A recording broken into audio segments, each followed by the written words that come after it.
What's up guys, how's it going? AviddGeek here. Welcome to another episode of Gaming News Stories.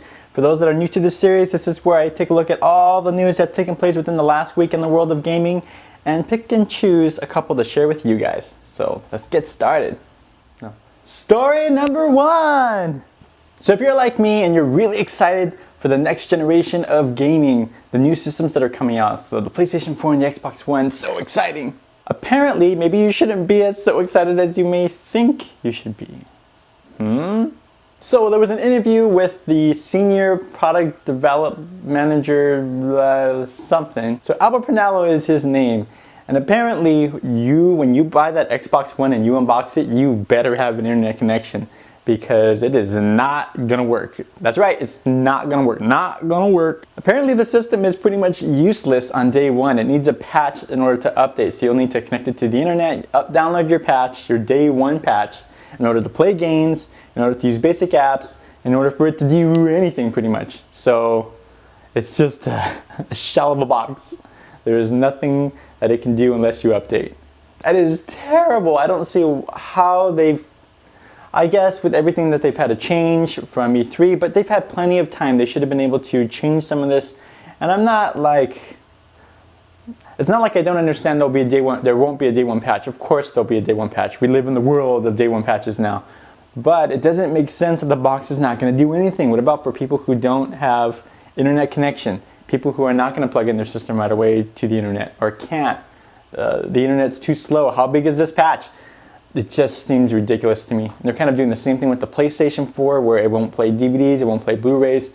How can a system that plays games, that's a little laser in there, not play DVDs or Blu-rays? It should be a really easy fix. I don't know why they have to do an update. But in their case, I mean, you can call and get a disc, you can download it on a computer at work, I guess, or at the library or something, put it in a flash drive, put it into your system, and voila, it is updated. Hopefully they do something similar with the Xbox One for people who don't have internet connection at their home readily available, or please, hopefully you're not on dial-up still. Story number two. Some more next-gen news. There's a ton of stuff happening, and there's a lot of people talking in regards to resolution. So resolution for the new systems. We live in an HD world, and we expect our systems to be 1080 to match our TVs.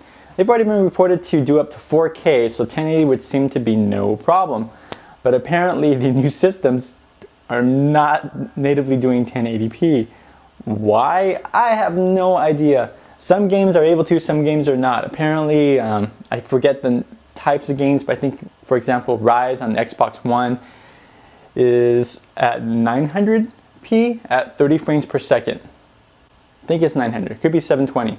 But either way, it's not 1080, I know that much. A lot of these games are not coming out at 1080, they're coming out either at 900, mostly on the PlayStation 4, or 720 on the Xbox One. And they also have less frames per second on the Xbox One as opposed to the PlayStation 4. Now that matters to some people. To me, it kind of matters because it just shows, like, is their system not ready yet? To me, that's what it looks like to me. But some people really care about these things, and that's the decision-making process. You want the best, especially when you're spending $400 to $500 on a system. You want to have the system work really well. You want it to be the best. And it kind of qualifies why you're spending so much money on a new gaming system when you could just be playing the same one you already have, already at 720. So for me, it just seems like the system just isn't ready yet. It's like they're rushing quite a bit out, especially with the first news stories I just mentioned. But with the resolution just being so low, wanting to see that next jump, right? You want to see that next stage of gaming with a higher resolution of graphics. You want to see everything kind of pop at you, being like, whoa, how could I have gotten this on my Xbox 360? It is not possible, or the PlayStation 3. I could have only gotten it on the new system, but it doesn't seem like that. I know we have to give the system time. It'll get better as people get more familiar with developing games for the system and really utilizing the hardware and how it's built. But hopefully this isn't indicative of something later on, that these systems are not going to last very long. Story number three. So just like yesterday, I believe, this is recorded on Saturday, just so you know. Yesterday, on Friday, Microsoft actually released a video on YouTube showcasing a demo of the dashboard system. So you have Yusuf and Mark, that's a fun name to say, Yusuf, but Mark as well. We're sitting down like kind of on a couch in a room, which is obviously optimized for all this stuff, to showcase the dashboard system and how everything works, all the different apps and your voice commands with Connect, and how it'll recognize you and recognize other players. So first off, they took the cover off the Connect 2.0, and right away it recognized the two players, recognized Yusuf and Mark, and it signed one of them in, signed Mark actually in automatically, without them having to navigate to their avatar or say who they were or anything. It just recognized their faces, which is really neat. It worked really fast. And then you could switch between Yusuf's stuff, or for example, player 1's stuff, and then player 2's stuff by saying, show my stuff. That's your verbal command. You say, Xbox, show my stuff. And bam, then there you go. So you can switch between player 1 and player 2's sign in really quick. It happened really fast. And that's what surprised me the most, is you can switch between all these different apps like Hulu, Netflix that were playing a game or playing Forza, and switching over to Hulu and switching over to Bing and switching over to live TV, and just by verbal commands, and they were doing this really quick.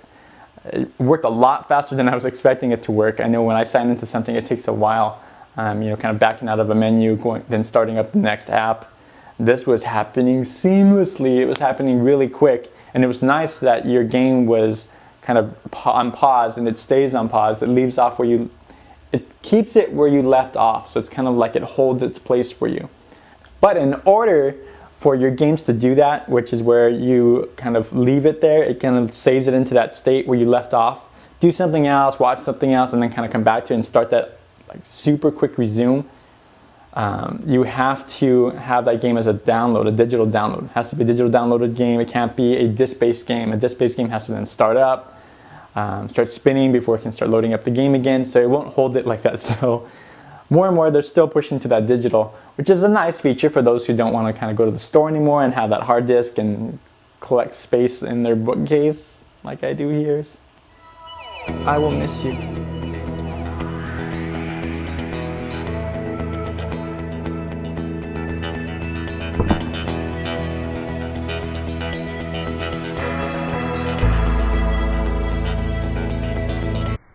Story number 4. So much like Sony roll out their kiosks so people can actually start playing the PlayStation 4 and trying it out, Microsoft has done the same thing. They were first doing their tour, kind of going around to all these different places, allowing people to play the game, but you'd have to specifically go to a, wherever that Xbox One van was at. Sometimes it's a little inconvenient, but now they're actually rolling out kiosks for their Microsoft store, so you can actually play it over there. You can actually go to a Microsoft store and try out the Xbox One before it's actually out. So that's a nice way of kind of, getting a feel for whether or not you want to keep your pre-order or not. If you guys happen to stop by Microsoft Store, let me know what you guys think of it, what you guys see over there in the comment section down below. So question time, and question of the week is, does resolution really matter when it comes to picking out your new next-gen gaming system? Like I said, to me it doesn't really matter as much as long as you're having fun with the games. And actually, if there's an interview with I forget his name from Microsoft, but they were stating the same thing, where it really matters, are you enjoying the game? And to me, that's what matters. The quality of the games, if the games that are on there that you like, are you having fun? And remember, we're playing games. These are meant for entertainment, meant for fun. Yeah, you can do more with it, but ultimately I think it's for enjoyment. You want to enjoy the game that you're playing, and as long as you're enjoying it, regardless if it's 720 or if it's 1080, then you're having fun. That's all that matters. So that's kind of my 2 cents on it, but let me know what you guys think in the comment section down below. I really appreciate it. Alright guys, thanks for watching. That was this week's gaming news story. And if you guys have any questions, any comments, anything at all, leave them in the comment section down below. I do check those out and I love to hear from you guys. Also, don't forget to share this video on Facebook, Twitter, Google+, any place that you tend to share things.